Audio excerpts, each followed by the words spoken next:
उवझाया णमूलोए सवसाहूणम् मंगलम भगवान वीरो मंगलम गौतमो गणी मंगलम कुंद कुंदाद्यो जैन धर्मोस्तु मंगल सर्वमंगल मांगल्य सर्वकल्याणकारकम् प्रधानां सर्वधर्माणां जैनं जयतु साक्षी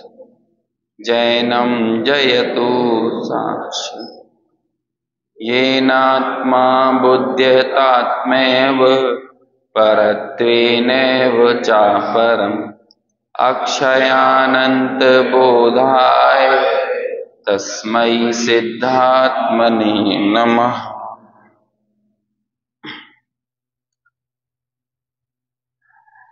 आचार्य पूज्यपाद द्वारा विरचित समाधि तंत्र ग्रंथ, जिसमें हमने 47वें श्लोक के ऊपर अपनी चर्चा चल रही थी कि बहिरात्मा का जो ग्रहण त्याग होता है वो कैसे होता है और अंतरात्मा का ग्रहण त्याग कैसे होता है, तथा जो अंतरात्म अवस्था में भी परम समाधि में स्थित होकर श्रेणी चढ़कर कालांतर में परमात्मा पद को प्राप्त हुए हैं, ऐसे उन परमात्माओं का स्वरूप कैसा होता है, उनका ग्रहण त्याग क्या होता है या नहीं होता है, ये चर्चा अपनी इस 47वें नंबर के श्लोक में चल रही है।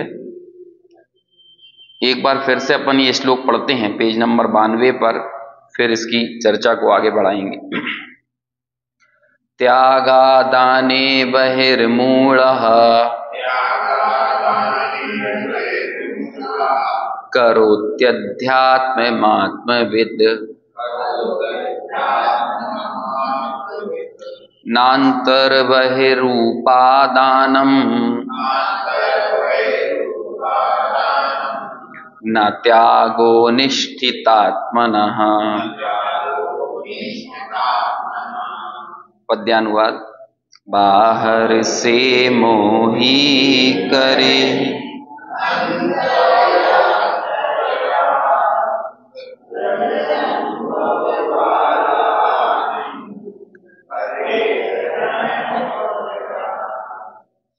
देखिए टीका पढ़ते हैं, अपन ने वो पढ़ लिया था अन्वयार्थ। मूढ़ बहिरात्मा त्याग ग्रहण करता है, तो किसमें त्याग ग्रहण करता है? कह रहे हैं बाहर में, अर्थात बाह्य वस्तुओं में ही वो त्याग और ग्रहण करता है। जब उसे द्वेष का उदय होता है तो द्वेष के उदय के कारण और अभिलाषा के अभाव के कारण ऐसी स्थितियों में ही वो ग्रहण त्याग करता है। कौन करता है? मूढ़ आत्मा उस वस्तु का यानी बाह्य वस्तु का त्याग करता है। और राग का उदय होने पर तथा उस वस्तु की अभिलाषा की उत्पत्ति के कारण उस वस्तु का यानी बाह्य वस्तु का वो ग्रहण करता है। यदि त्याग करेगा तो वो द्वेष के उदय में करेगा और ग्रहण करेगा तो राग के उदय में करेगा। परंतु आत्मविद अर्थात अंतरात्मा, विद लगाए ना, विद शब्द जानने के अर्थ में है कि जो आत्मा को जानता है, ऐसा आत्मा को जानने वाला अंतरात्मा आत्मा में ही यानी आत्म स्वरूप में ही त्याग और ग्रहण करता है। वहां त्याग तो राग द्वेषादि का तथा अंतर्जल्प रूप विकल्प आदि का और स्वीकार और ग्रहण चिदानंद आदि का होता है। अंतरात्मा को किसका ग्रहण है? चिदानंद का। और त्याग किसका है?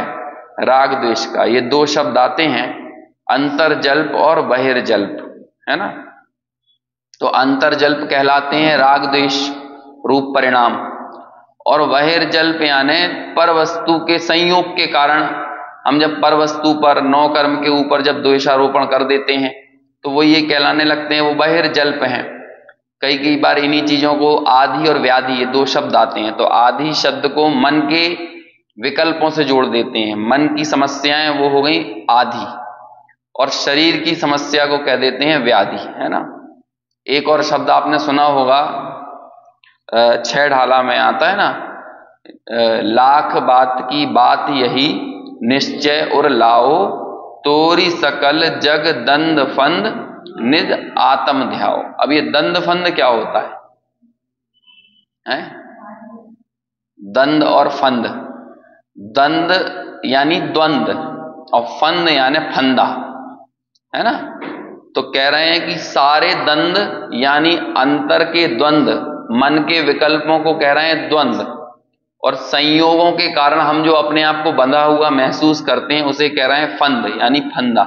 अपनी कहते हैं ना कि पत्नी के कारण हम भैया घर गृहस्थी में उलझे हैं, उनके लिए कमाना पड़ता है, हम हमारे लिए थोड़ी कमा रहे हैं, बच्चों के लिए, पत्नी के लिए, परिवार के लिए, है ना, इनके लिए कमाना पड़ रहा है।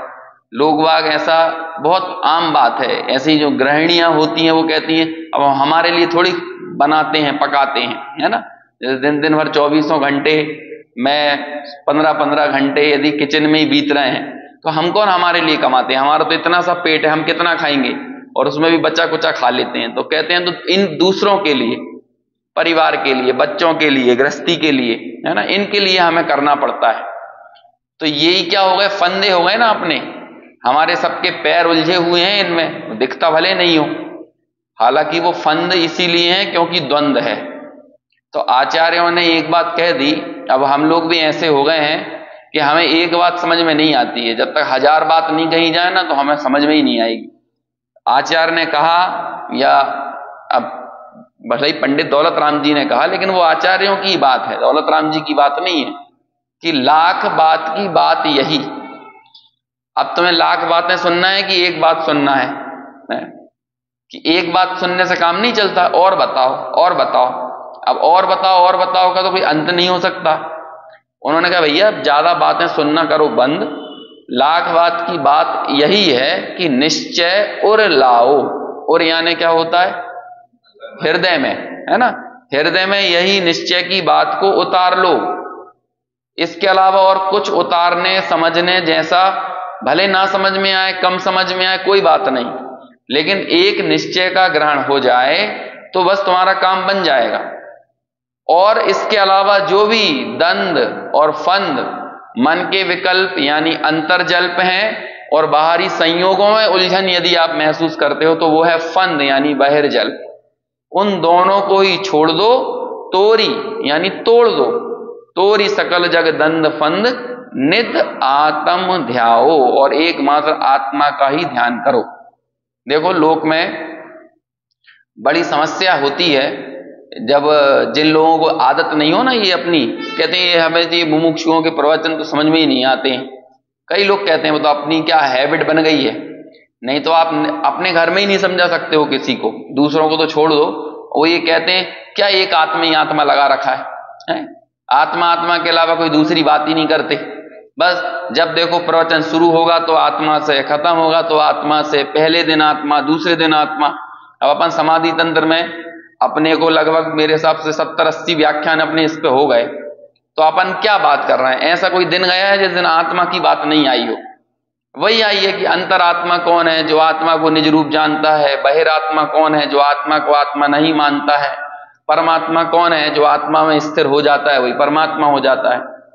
तो अभी कोई यदि नया व्यक्ति यदि मान के चलो पहले दिन आया हो, फिर 20-25 दिन बाद आ जाए, फिर और 25-30 दिन बाद आ जाए, तो कहते हैं तुम्हारे ये प्रवचन तो एकता कपूर के सीरियल जैसे हैं, है ना, उनमें भी जहां 50 एपिसोड पहले जहां चल रहा था, 50 एपिसोड बाद भी वहीं के वहीं पड़े हुए, वही आत्मा वही आत्मा वही आत्मा। इस आत्मा के अलावा और कोई बात समझ में नहीं आती करने के लिए, है?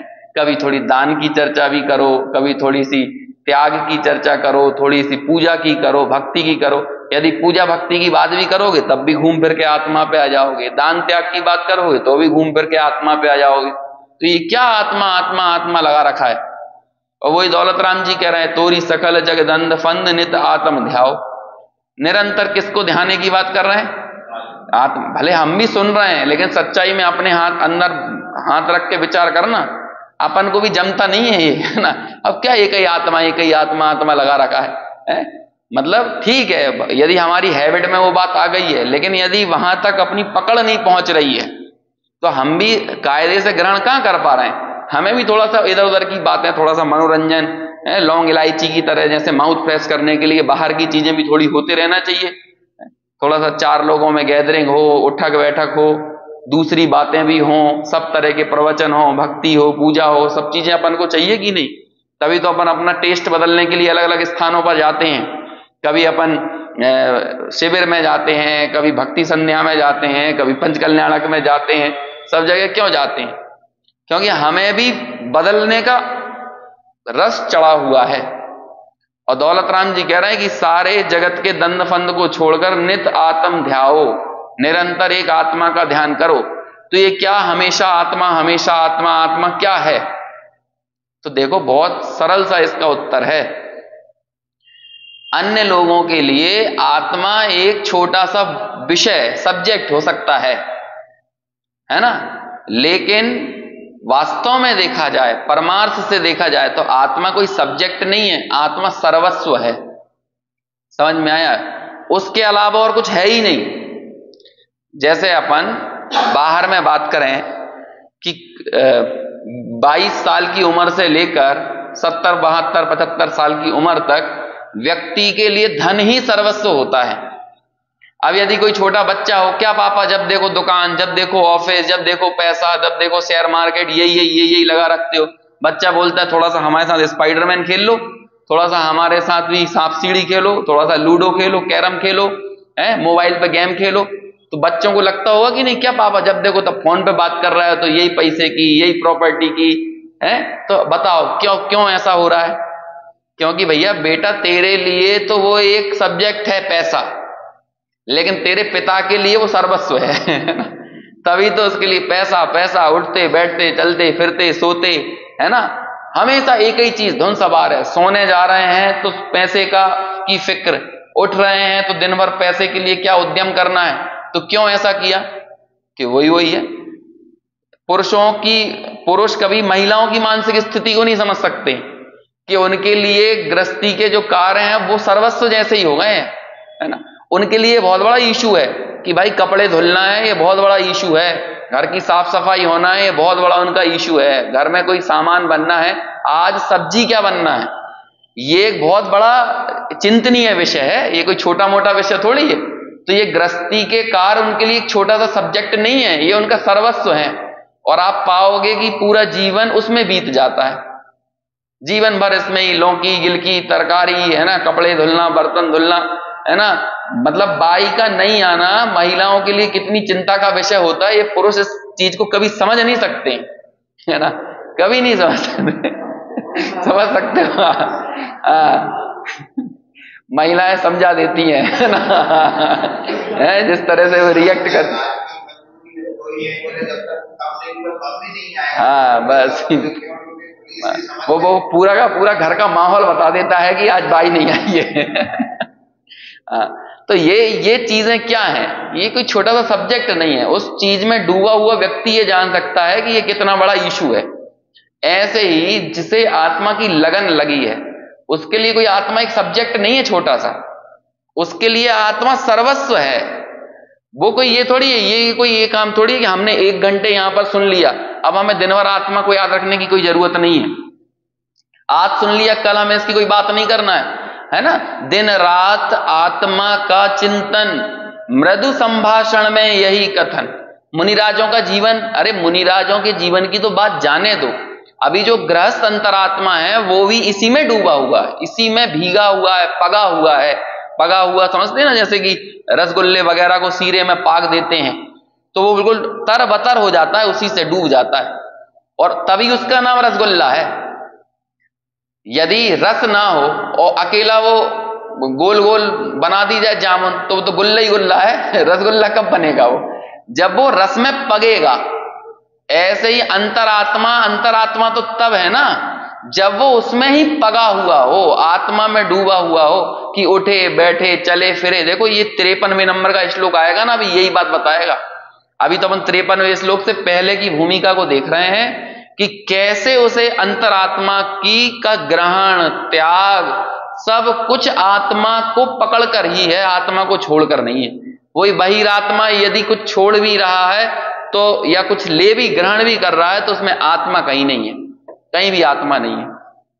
मैंने शायद एक बार बहुत पहले कहा था कि अत्यधिक क्रियाओं का या बाह्य त्याग का आकर्षण हमको द्रव्य लिंग के चरम पर खड़ा कर देता है, द्रव्य लिंग के मुहाने पर तो खड़ा कर देता है, और अनंत बार ये हुआ भी है हमारे साथ, होता है कि नहीं।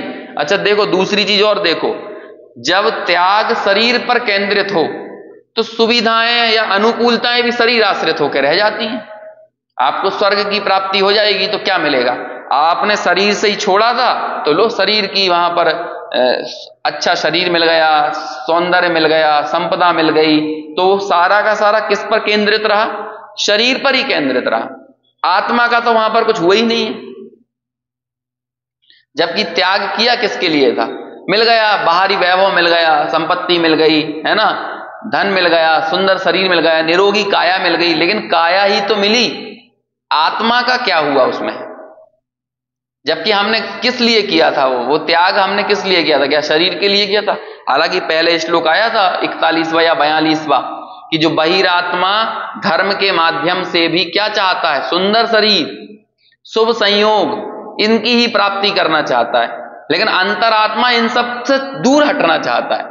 अब उसे नहीं चाहिए शरीर। बोलो कैसा शरीर चाहिए, कैसा शरीर चाहिए, चरम शरीरी तो होना चाहिए कि नहीं।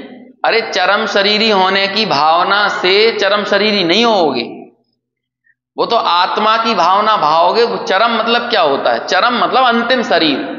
चरम बोलते हैं ना, ये किसी भी चीज का चरम है, मतलब अंतिम है, अंतिम हिस्सा है। तो चरम शरीरी कोई नाम, कोई अलग से देह का नाम थोड़ी चरम शरीरी है। वो होता है चरम शरीर कि जिसके बाद कोई शरीर ना हो, वो होता है चरम शरीर। अब बोलो चरम शरीरी होने की भावना भाए कि आत्मा की भावना भाए, कौन सी भावना भाना चाहिए।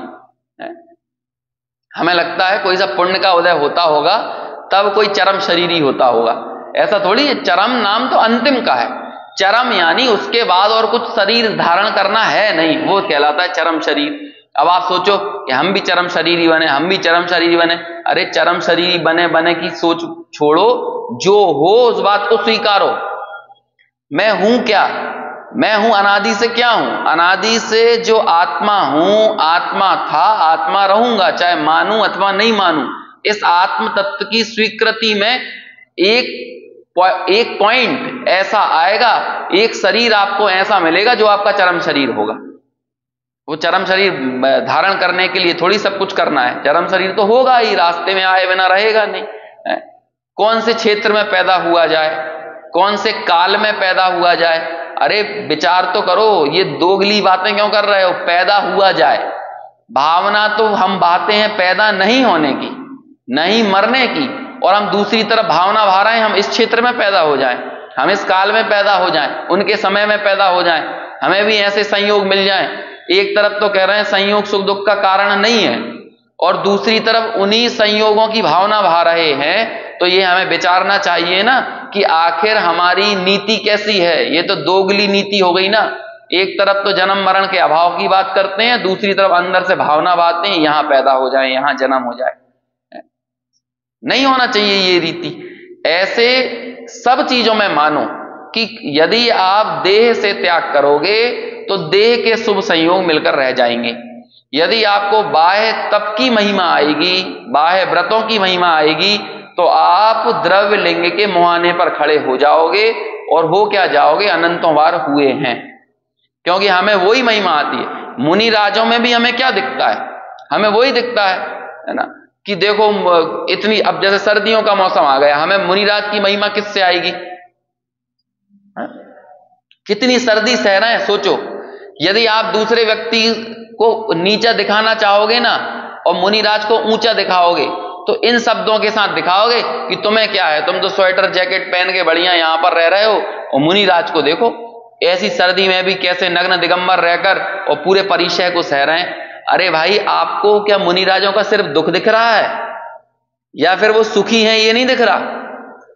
यदि आपको उनकी देह नग्न होने के कारण वो परिचय सह रहे हैं और वहां आपको उनका दुख दिख रहा है, इसका मतलब आपको उनकी अंतर्दृष्टि नहीं दिख रही, जिस अंतर्दृष्टि के कारण मुनिराज सुखी हैं।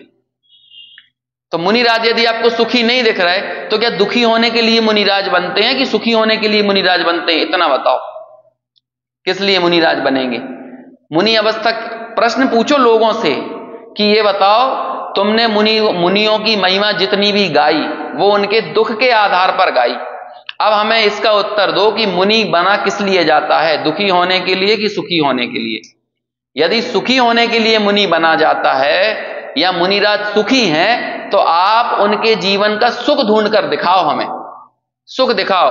और आपको मुनिराज के जीवन का सुख उनकी अंतर्दृष्टि देखे बिना दिख नहीं सकता है, आप बाहर में देखकर सुख बता नहीं सकते हो। बोलो, सर्दी के कारण वे दुखी हैं कि सर्दी के काल में भी स्वभाव का निरंतर वेदन करने के कारण सुखी हैं? बताओ, सुखी हैं कि दुखी हैं? और दुख की संतति बढ़ाने से कभी परम सौख्य अवस्था को नहीं पाया जाता। एक दुख, दो दुख, तीन दुख, चार दुख, ऐसे दुखों को जोड़ते जाओगे तो क्या सुखी हो जाओगे? बताओ, कितने दुख जोड़े जाएं कि सुखी हो जाएं? लेकिन हमको धर्म के मार्ग में ऐसा ही लगता है कि दुख जोड़ते जाओ तो सुखी हो जाओगे। आज मत खाना खाओ, आज ये छोड़ दो, आज ये कर लो, है ना। लोग बताते हैं कि हमने तो भैया फलाने दिन पर रात्रि भोजन को छोड़ा था, है ना। हमने नियम तो 1 महीने का लिया था, लेकिन अभी 8 महीने हो गए, 8 महीने से हमने रात में खाया नहीं। लेकिन उनसे पूछो तो जब 8 महीने नहीं खाया तो नियम ले लो, अब 1 ही महीने का नियम क्यों लिया, बाकी का क्यों लिया? नहीं लिया। तो कहते हैं अब वो क्या कभी कभार ऐसी स्थिति बन गई कहीं, है ना, कि शाम को भोजन नहीं कर पाए या कुछ नहीं कर हो पाया, तब उस स्थिति में तो खाना पड़ेगा ना। तो इसका मतलब उपादेय बुद्धि तो कहां पड़ी हुई है?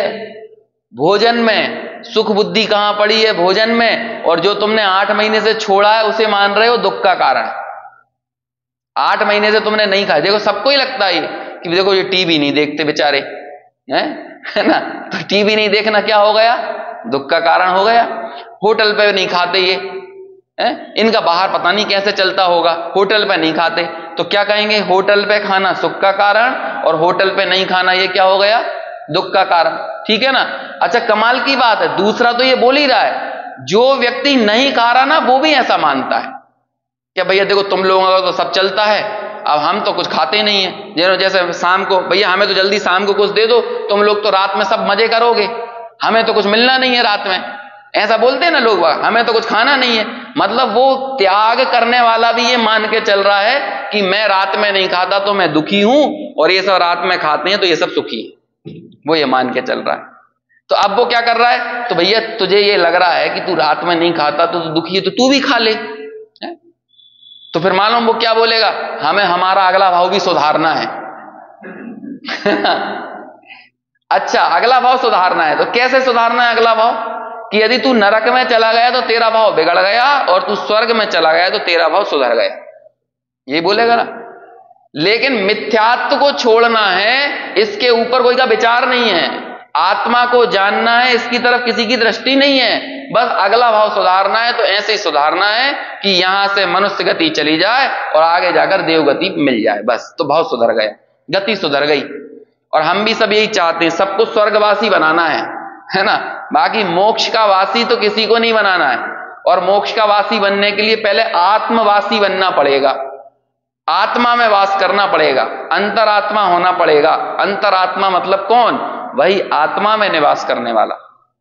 ये ग्रहण त्याग का अंतर है दोनों का। तो अब आप सोचते जाओ कि वो त्याग करने वाला भी यही कर रहा है कि मैं आलू वगैरह जमीकंद नहीं खाता, मैं रात में नहीं खाता। तो जमीकंद नहीं खाता एक प्रकार का दुख, रात्रि भोजन नहीं करता दूसरे प्रकार का दुख, है ना। फिर और चीजें, बाहर होटल रेस्टोरेंट में नहीं खाता 3 प्रकार का दुख। ऐसे दुखों को जोड़ता जा रहा है वो, और दुखों को जोड़ता जोड़ता मान तो यही रहा है कि ये सब खाने पीने वाले तो मजे कर रहे हैं और हम जो हैं वो दुखी हो रहे हैं। तो अब बोलो, दुख जोड़ने से बताओ वो कब सुखी हो जाएगा? कब सुखी हो जाएगा? वो ग्रहण करने वाले भी बाहर से ही ये ग्रहण कर रहे हैं, त्याग करने वाला भी बाहर से त्याग कर रहा है।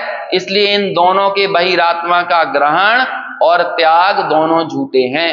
बहिरात्मा आत्मा की बात कहे सुने सुनाए, दोनों ही स्थिति में आत्मा की अभिलाषा नहीं है, उसको आत्मा की प्राप्ति की रुचि नहीं है, कोई लिप्सा नहीं है, परम सुखी होने की वांछा नहीं है।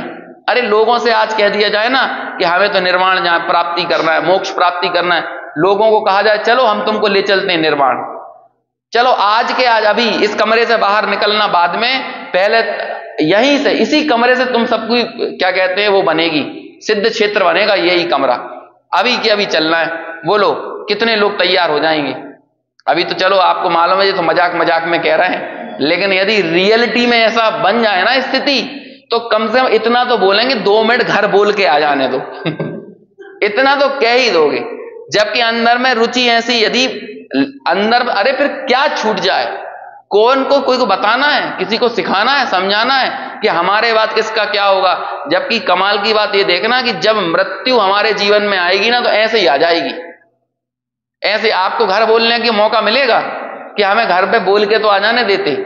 अब सोचो मौत तो ऐसे ही जीवन में आ जाएगी, लेकिन निर्वाण के लिए हमें परमिशन चाहिए कि एक बार बोल के आ जाएं, किसी से उनको बता के आ जाएं, ये काम निपटा दें, इतना तो कर ही लें। तो जब ऐसा अंदर में मान्यता पड़ी हुई है तो हम भी विचार करें कि हमारे लिए आत्मा एक सब्जेक्ट है कि आत्मा हमारे लिए सर्वस्व है। ये तो सर्वस्व बनाने वाली बात है। समाधि तंत्र आत्मा को सर्वस्व बनाने के लिए है, क्योंकि बिना आत्मा को सर्वस्व माने समाधि में कोई स्थित होगा नहीं। आप लाख कोशिश कर लो, लेकिन आप समाधि की प्राप्ति कैसे करोगे? समता का मूल आधार जो आत्मा है, उस आत्मा की प्राप्ति के बगैर समाधि कौन को हो सकती है, किसे हो सकती है, कब हो सकती है ना? ऐसा यहां बोलते हैं। देखो इसलिए क्या कहा कि यहां त्याग तो राग द्वेष आदि का अथवा अंतर्जल्प रूप विकल्प आदि का और स्वीकार ग्रहण चिदानंद आदि का होता है। अब ये चिदानंद आदि में क्या कि आत्मा और आत्मा के गुण, आत्मा से संबंधित पहले वचन आलाप भी जो होते हैं ना, तो वही आत्मा के यदि ग्रहण भी करेगा तो आत्मा की प्राप्ति के लिए है ना। मैं जैसे टोडरमल जी ने रहस्यपूर्ण चिट्ठी में लिखा, पहले तो वचनों का अवलंबन लेता है, मैं एक हूं, शुद्ध हूं, निर्विकल्प हूं, उस आत्मा का विचार करता है और फिर कालांतर में उस आत्मा के रूप में ही वैसा उसे भाषित होने लगता है। लेकिन उसमें उसका ध्येय और उद्देश्य क्या होता है? एक आत्मा की ही प्राप्ति। और जो निश्चित आत्मा अर्थात कृतकृत्य आत्मा है, उसको अंतर में या बाह्य में कुछ भी ग्रहण नहीं है तथा अंतर या बाह्य में कुछ भी त्याग भी नहीं है। तो परमात्मा तो कृतकृत्य आत्मा कहलाते हैं, उनके ग्रहण त्याग दोनों ही नहीं। कौन सा?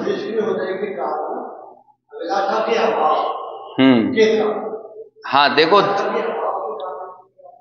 हम जगत में कोई भी चीज छोड़ते हैं, जैसे कि मान के चलो लोगों का डिवोर्स हो जाता है, तो पत्नी उन्होंने भी छोड़ी और जो वैराग्य को धारण कर कर पत्नी छोड़ के चला गया।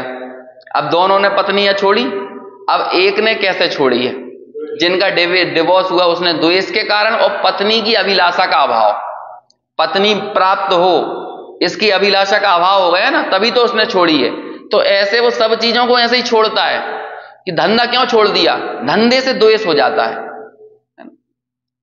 बच्चों को क्यों छोड़ दिया? बच्चों से द्वेष हो जाता है ना। मित्रों को, अरे सब जगह जगह जगत में हम लोग समस्याओं में उलझकर आपने नौकरी छोड़ दी, पैसे कमाना। कई लोग ऐसे हैं देश में, है ना, साइकोलॉजिकल प्रॉब्लम होती है लोगों को कि अब उनसे होता नहीं है कुछ, अब उनसे नौकरी नहीं हो रही। क्या होता है कि मान के चलो नौकरी में प्रेशर बहुत ज्यादा हो तो वो बॉस बुरा लगने लगता है ना, वो ऑफिस बुरा लगता है, वहां के सर्कमस्टेंसेस बुरे लगने लगते हैं, पूरा माहौल से नफरत हो जाती है, तो लोग घर में बैठ जाते हैं कमरे के अंदर, वो कुछ करने का मन नहीं होता उनका।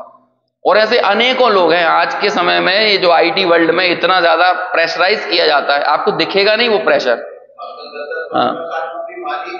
हाँ, ये सब चीजें होता है और लोग बस 5 साल 10 साल में इतना प्रेशर, क्योंकि आपकी सामर्थ्य की एक लिमिट है। आपको लग रहा है कि हमारा 1 करोड़ का पैकेज है, 2 करोड़ का पैकेज है, लेकिन वो 2 करोड़ में आपको वैसा प्रेशराइज भी किया जाएगा कि जो आपकी गाड़ी 60 साल तक चलना थी, वो आप 5-10 साल करके आपको लगेगा अब छोड़, अब मेरे से नहीं हो पा रहा है, तो बस छोड़ देता, बैठ जाते हैं लोग बाग। मैं तो एक जगह अहमदाबाद में एक ऐसा ही मिला था लड़का, मतलब उस समय तो उनकी उम्र 35 एक रही होगी, तो वो बोल रहे थे कि 26-27 साल में अमेरिका में नौकरी करते हुए सबसे टॉप की कंपनी में जॉब पाई थी, और इतना ब्रिलियंट माइंड का वो लड़का था, यूनिवर्सिटी में वहीं अमेरिका से ही पढ़ाई की, वहीं उसने सब चीजें पास की, है ना, और टॉप की कंपनी में बहुत बड़े पोस्ट पर, जिसके अंडर में कम से कम 70-80 आदमी काम करने वाले। लेकिन पता नहीं दिमाग में क्या हुआ कि अब वो कमरे से बाहर निकलने से मना करने लगा, कमरे से बाहर आना उसे स्वीकार नहीं था। अब आपकी जो गाड़ी, अरे भाई बैटरी जितनी होगी उतनी तो चलेगी, अब या तो बैटरी का यूज आप 2 दिन में कर लो, या वो बैटरी का यूज आप 15 दिन में करो, 25 दिन में करो, बैटरी तो उतनी चलेगी, है ना। कई बार अपन नहीं होता घर में कि इस बार तो 3 दिन में ही गैस की टंकी खत्म हो गई, हफ्ते भर में ही हो गई। अब तुम 24-24 घंटा गैस जलाओगे तो टंकी तो उतनी है, अब 4 महीने चला लो, चाहे 4 दिन चला लो। ऐसे ही हमारी सामर्थ्य, ऊर्जा, हमारा क्षयोपम ज्ञान भी सीमित है। हमें लग रहा है कि हम तो बहुत असीम क्षयोपम ज्ञान के धारी है। सबका इस पंचम काल में मति ज्ञान की अपनी सीमाएं हैं। अब आप अपना मति श्रुत ज्ञान या तो आत्मा को जानने में लगा दो, या आप दुनियादारी के कामों में लगा दो। अब दुनियादारी के कामों में भी ज्यादा ऑक्यूपाई हो जाओगे, ज्यादा संलग्न हो जाओगे तो दुनियादारी के काम नहीं बनेंगे एक स्थिति में, ऐसा होगा। ये गवर्नमेंट के जो रूल्स होते हैं, जो श्रम कानून वगैरह बनाए जाते हैं, इनमें नियम बनाए हैं ना कि भैया 7 घंटे से ज्यादा आपको काम नहीं करना है, उसमें 7 घंटे 7.5 घंटे में आपको आधा पौन घंटे का विश्राम भी दिया गया है, ये काम है। अब ये प्राइवेट कंपनियों में बड़ी बड़ी 13-13, 14-14 घंटे काम लेते हैं। अब कैसे कर लेगा वो आदमी? और भाई घर पे जाने के बाद भी उतनी तनाव, घर पे जाने के बाद कोई फ्री नहीं है वो, घर पे आने के बाद भी एक फोन कॉल आया तो आपको लग रहा है 1 मिनट ही तो बात की है, लेकिन वो 1 मिनट के फोन कॉल में आदमी 3 घंटे दिमाग वहां उलझा दिया उसने। अब बोलो, अभी 70 घंटे या 80 घंटे पर वीक पे काम कर जाता है, 14 घंटे पर डे, 2.5 डे वीक बना है। हाँ 14 घंटे पर डे करना है, वो कैसे कर पाएगा बताओ? 80 घंटे की बात कर रहा है। बताओ। अब आप एक व्यक्ति से इतना काम ले लोगे तो वो कहीं ना कहीं आके तो उसकी हवा निकल जाएगी ना, और सब व्यक्तियों की पावर एक जैसी नहीं होगी, सारे व्यक्तियों की नहीं हो पाएगी ऐसी। तो ये सब चीजें हमें समझना चाहिए कि भाई हम हमारे समय का, शक्ति का, श्रम का कितना यूज करें। अब आप सोचो, किसी आदमी को 14 घंटे ऑफिस में नौकरी करवाओ और हफ्ते भर उसने ऑलमोस्ट 14 घंटे काम किया। अब संडे के दिन यदि मान के चलो वो मम्मी को छोड़ने आए मंदिर स्वाध्याय में और 5 मिनट के लिए वो बच्चा बैठ भी जाए, अब वो इधर उधर ही देखेगा, अब क्या करेगा वो, उसके नहीं घुसेगी दिमाग में बात। ये चीजें बहुत बहुत क्या कहें, एकदम फ्री माइंड के साथ सुनने, समझने और ग्रहण करने वाली हैं। अपनी पर्याय को बहुत निर्विकल्प बनाना है। जिस पर्याय में आत्मा उतरेगा, जिस ज्ञान की पर्याय में आत्मा ग्रहण होगा, वो ज्ञान की पर्याय कितनी निर्भर होना चाहिए आप ये सोचो तो सही। उस पर्याय को आपको इतना निर्भर बनाना है कि अगले समय ज्ञान किस गेय को अपना विषय बनाए, इसकी परवाह भी नहीं करना है उस पर्याय को। तब जाकर वो पर्याय में आत्मा उतरेगा और आपकी उस ज्ञान की पर्याय में ऑफिस, बॉस, टारगेट, नौकरी, बच्चे, परिवार, गृहस्थी, सब चीजें पड़ी हुई हैं। जगह कहां है उसमें आत्मा को उतरने का? उस ज्ञान की पर्याय में जगह कहां बची? बैठे तो बैठे कहां आत्मा, और आत्मा तो वहीं उतरेगी जहां पर पूरी जगह मिले उसे बैठने के लिए। बैठने के लिए मतलब ठहरने के लिए। आत्मा इतना हल्का पदार्थ थोड़ी है। हल्का इन द सेंस मतलब गुणवत्ता के मामले में हल्का और भारी कह रहा हूं, है ना, वो क्वांटिटी के स्तर पर हल्का भारी नहीं नापना। कितना महान पदार्थ है।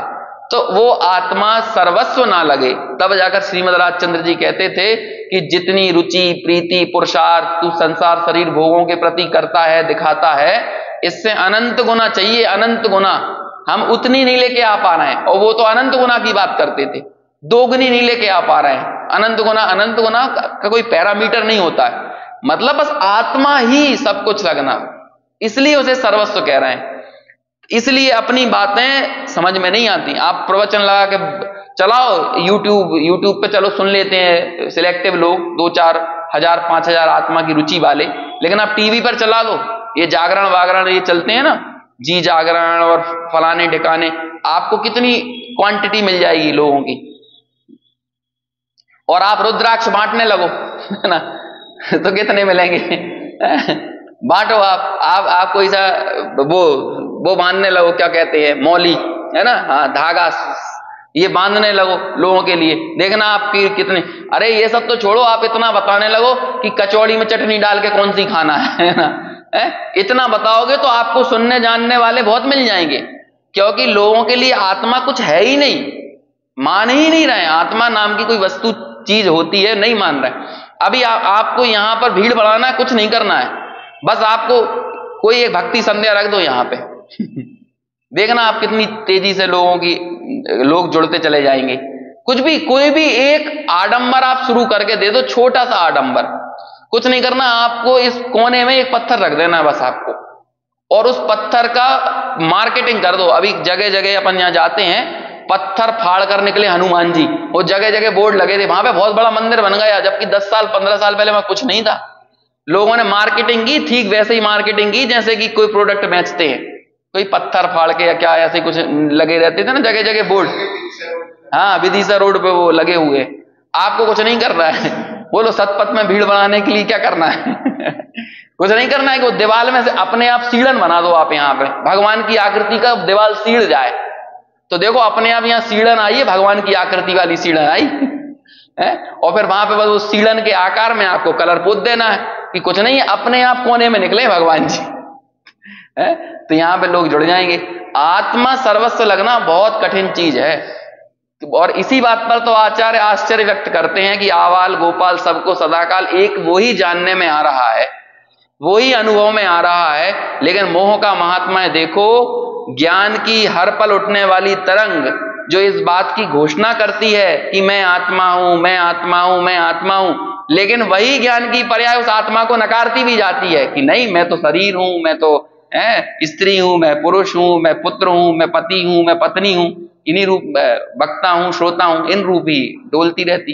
कितने आश्चर्य की बात है ना। मोह का महात्मा है, ये है मोह का ये मोह की महिमा जो टोडरमल जी ने लिखी, और शायद कार्तिकेय स्वामी ने भी लिखी है ना, अस्य मोहस्य महापम, ये तो मोह का महात्मा है। और एक जगह और लिखी है कहीं पर, अज्ञान की महिमा, निमित्त नैमित्तिक संबंध को कर्ता कर्म संबंध मानता है। इस सर्व विशुद्ध ज्ञान अधिकार में भी एक श्लोक आता है, वहां पर अमृत चंद्राचार्य लिखते हैं, तो अज्ञान की महिमा है, जगत में सारे कार्य जो दिख रहे हैं निमित्त नैमित्तिक संबंध वाले हैं, और इनमें ये मान के क्या चलता है कि मैं तो इनका करता हूं और ये मेरे कर्म है, या मैं फलानी चीज का कर्म हूं और वो मेरे कर्ता है। ऐसा कर्ता कर्म संबंध स्थापित करता है। चलिए भावार्थ पढ़ते हैं इसका। बहिरात्मा जो पदार्थ इष्ट लगते हैं उनको ग्रहण करना चाहता है, और जो पदार्थ अनिष्ट लगते हैं उनका त्याग करना चाहता है। वास्तव में कोई ज्ञानी या अज्ञानी बाह्य पदार्थों का ग्रहण त्याग कर सकता ही नहीं, तथापि बहिरात्मा उनका ग्रहण त्याग करना मानता है, ये उसकी मूलता है। वस्तु स्थिति तो यह है कि चाहे ज्ञानी हो या अज्ञानी, दोनों ही ग्रहण त्याग नहीं कर सकते, लेकिन अज्ञानी बहिरात्मा की यह मान्यता होती है कि मैं तो ग्रहण त्याग करने वाला हूं। अंतरात्मा आत्म स्वरूप में ही ग्रहण त्याग करता है, अर्थात वह बाह्य पदार्थों से चित्त वृत्ति हटाकर स्वसन्मुख होकर अपने शुद्ध चैतन्य स्वरूप का ग्रहण करता है। वैसा करने से राग द्वेष आदि का व विकल्प आदि का त्याग स्वयं हो जाता है। राग आदि की अनुत्पत्ति वही त्याग है। देखो उसका त्याग अपने आप हुआ, उसने किया तो क्या है कि बाह्य पदार्थों से चित्त की वृत्ति हटाई है। मैं ये नहीं हूं, मेरा स्वरूप यहां नहीं है, मेरा अंश भी इन पर पदार्थों में नहीं है, इसे ही चित्त वृत्ति हटाना कहते हैं। और स्वसन्मुख होकर केवल किसका ग्रहण किया? अपने शुद्ध चैतन्य स्वरूप का ग्रहण किया। ज्ञान की जो पर्याय पहले पर पदार्थों को अपना मानकर वर्त रही थी, अब उस ज्ञान की पर्याय में, उसके चप्पे चप्पे में, श्रद्धा में, ज्ञान में, आचरण में कौन आ गया है? शुद्ध चैतन्य तत्व आ गया। तो अब बचे ही नहीं ना उसमें कुछ आने लायक। अब वो किस पर पदार्थ को अपना मानेगी? तो नहीं ग्रहण कर रही है, अन्य पदार्थों का स्वयं त्याग हो गया। तो इसलिए अन्य विकल्प भी चले गए, राग द्वेष आदि के भाव भी चले गए, और जहां पर राग आदि की उत्पत्ति नहीं हुई वही क्या कहलाता है? त्याग कहलाता है। और शुद्ध स्वरूप में स्थित आत्मा यानी निष्ठित आत्मा कृतकृत्य होने से उनको बाह्य या अंतरंग कार्य किसी भी विषय में ग्रहण त्याग की प्रवृत्ति नहीं होती। वे तो अपने चिदानंद स्वरूप में सदा स्थिर रहते हैं। देखिए विशेष स्पष्टीकरण भी पढ़ लेते हैं। बहिरात्मा के अंदर के चैतन्य तत्व का ज्ञान नहीं है, उसको स्वपर का भेद विज्ञान नहीं है, अतः वह जो बाह्य पदार्थ देखता है उनके साथ एकता बुद्धि करता है, उनमें इष्टानिष्ट की कल्पना करके राग द्वेष भाव से उनका ग्रहण त्याग करने के लिए दौड़ता है, परंतु बाह्य पदार्थों का ग्रहण त्याग उसके अधीन नहीं है। वे पदार्थ तो स्वयं के कारण से आते जाते हैं, विपरीत मान्यता के कारण उसका बाह्य ग्रहण त्याग राग द्वेष गर्भित है। उसके अभिप्राय में यानी बहिरात्मा के अभिप्राय में आत्म स्वभाव का त्याग और विभाव तथा परभावों का ग्रहण सदा बना रहता है। अंदर से विचार करें तो पाएंगे कि अंदर में तो हमारे निरंतर आत्म स्वभाव का त्याग है और ग्रहण किसका है? कषायों का ही है। आनंद उसी का लेना है, उसी में एकत्व है, उसी में तन्मयता है। इस सत्य को स्वीकार जब करेंगे ना, अपने अज्ञान की स्वीकृति ही अज्ञान के अभाव का उपाय है। जब तक वो अज्ञान नहीं लगेगा तो अज्ञान मिटेगा कैसे, है ना। वो कहते हैं ना, आश्रव बंध को जाने बिना आश्रव बंध का अभाव कैसे हो सकता है। और आश्रव बंध किसके कारण से है? अज्ञान के कारण है। तो अज्ञान का जानना ही अज्ञान के अभाव का उपाय है। और बहिरात्मा को अपने भीतर का वो अभिप्राय, मिथ्या अभिप्राय पकड़ में आता नहीं है, इसलिए उस मिथ्या अभिप्राय को ही निरंतर पुष्ट करता रहता है। अंतरात्मा के अभिप्राय में, मान्यता में पर पदार्थों का ग्रहण त्याग ही नहीं है। अस्थिरता के कारण किंचित राग द्वेष की वृत्ति उत्पन्न होती है, परंतु उसके साथ भी उसकी एकता नहीं है, यानी स्वामीपना नहीं है। जो अस्थिरता के कारण राग पैदा हो रहा है, वह वृत्ति भी आत्म स्वरूप का ग्रहण होने पर, उसमें स्थिर होने पर स्वयं विनष्ट हो जाती है या मिट जाती है। देखो, राग होना छोटा अपराध है, लेकिन राग का राग होना यह बड़ा अपराध है। इसलिए अंतरात्मा को राग तो है, लेकिन राग का राग नहीं है।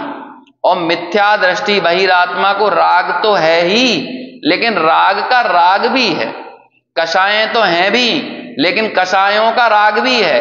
हम हमारी कषायों को भी नहीं छोड़ना चाहते हैं। यदि गहराई में जाकर विचार करें, जितना क्रोध मेरे अंदर है इतना क्रोध तो जरूरी है, जितना मेरे अंदर मान, अभिमान, स्वाभिमान, भले नाम आप बदल दो उसका, तो वो है, वो तो रहना ही चाहिए। यदि इतना भी नहीं होगा तो कैसे चलेगा। थोड़ी चतुराई जिसे हम कह रहे हैं, वास्तव में वो है कपट, लेकिन हम कहते हैं चतुराई, उसे भी हम रखना चाहते हैं। बच्चों को वही सिखाना चाहते हैं, परिवार में वही सिखाना चाहते हैं, है ना। बच्चों को भी बोलेंगे कि बेटा ऐसे जाके उसको मूर्ख बना के आओ, है ना। ऐसे चतुराई, दुकानदारी यदि पिता अपने बच्चों को सिखाए तो उसमें क्या सिखाता है? वही सिखाता है कपट कैसे करना है। लोभ, थोड़ा सा रखने की जो वासना पड़ी हुई है, चीजों को जोड़ने की, संग्रह की वासना है, वह वही चीजें हम बताते हैं कि नहीं। पैदा होते से बच्चों को यही सिखाएंगे कि बेटा ये चीज संभाल के रखो, ये चीज संभाल के रखो। तो संभाल के रखना भी ना सिखाएं, सावधान होना सिखाओ, आसक्ति मत सिखाओ, है ना। हर चीज में सावधानी पूर्वक विचरना सिखाओ।